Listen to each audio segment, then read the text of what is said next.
পৃথিবীতে কেউ স্থায়ী হয় না, হোক না সে ফেরাউন কিবা নমরুদ, কেউ ভবে চিরকাল রয় না, কেউ ভবে চিরকাল রয় না। চলে যায় সব ছেড়ে যেতে হয়, মৃত্যু মানে না কোনো পরিচয়। সব রাজা মহারাজা আর মহাবীর কাউকে অবকাশ দেয় না।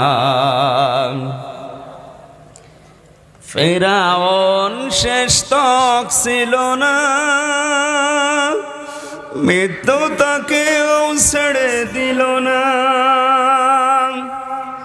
থেকে গেছে তার সব স্মৃতিচিহ্ন, কেউ আজ তার হয়ে রয় না। এই সেই পিরামিড দাঁড়িয়ে আকাশের দিকে মাথা বাড়িয়ে, ইতিহাস হয়ে আছে চিরকাল। ফেরাউন শুধু ভবে রয় না। নীল নদ আজও আছে থাকবে, চিরদিন সত্যকে ডাকবে।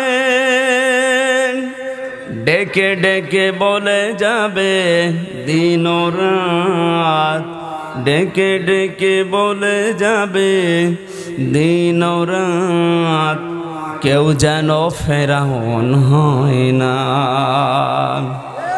পৃথিবীতে কেউ স্থায়ী হয় না, হোক না সে ফেরাউন কিবা নমরুদ, কেউ ভবে চিরকাল। কত ব্যথা কত ভাবে শুয়েছ যে তুমি, তোমারই খুনে লাল তায়েফের ভূমি। ফেরেশতা এসে যায় ধ্বংসের হুকুম, লৌহ মাখা মোহাম্মদ প্রাণেতে হাসরাত। হে আল্লাহ ক্ষমা করো এ তায়েফে বাসী,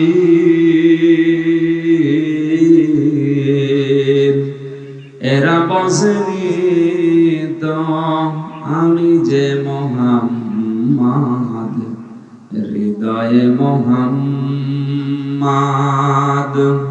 আলহামদুলিল্লাহ। আমি যতটুকু কথা বলবো, এটা একটা ক্লাস চলছে, কোরআনের একটা ক্লাস। কোরআনের ক্লাস হবে, আপনি যেন কোরআনের শ্রোতা হয়ে ছাত্রের মতো জবাব দেন। কাফেরের জানাজা পড়া জায়েজ আছে? এই বুঝে শুনে বলবেন। মুশরিকের জানাজা পড়া জায়েজ আছে? ওর জন্য ক্ষমা চাওয়া দোয়া করা জায়েজ আছে? কথাটা যদিও সত্য মনে হচ্ছে, এইটাই কিন্তু বাস্তব। কোরআনে কারিমের আয়াত যারা বিশ্বাস করে না, মানে না, এক কথায় তারা ফতোয়া লাগবে না, ওরা কাফের। সুতরাং এরকম মানুষ যদি মারা যায়, ওর জন্য জানাজা পড়া, কবরে দেওয়া, দোয়া করা, মাগফিরাত কামনা করা, সবগুলোই হারাম। কোন হারাম কাজ আপনি করবেন জেনে শুনে? সামনে যদি এরকম একটা কিছু দেখাতে পারে যে প্রকাশ্য যারা কুফরি করছে কোরআনের সাথে, এ মানুষগুলোর আর জানাজা মুসলমানদের কবরে দেওয়া হবে না, এদের জন্য 50 না 50,000 গরু জবাই করলেও সব চলে যাবে। দেখবেন এমনি নাস্তিকরা টাইট হয়ে যাবে।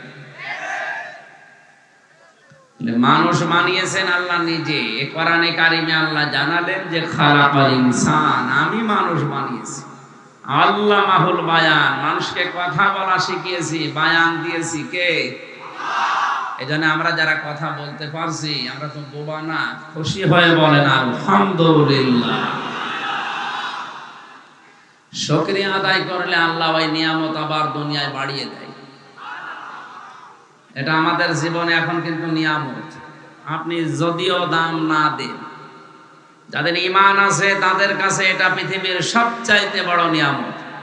কারণ ওরা জানে কোরআনের এই অনুষ্ঠানে আসলে কোরআনের ইজ্জতে এর শ্বাস প্রশ্বাসে নিঃশ্বাসে নেকি হচ্ছে। আল্লাহ রাব্বুল আলামিন বলেন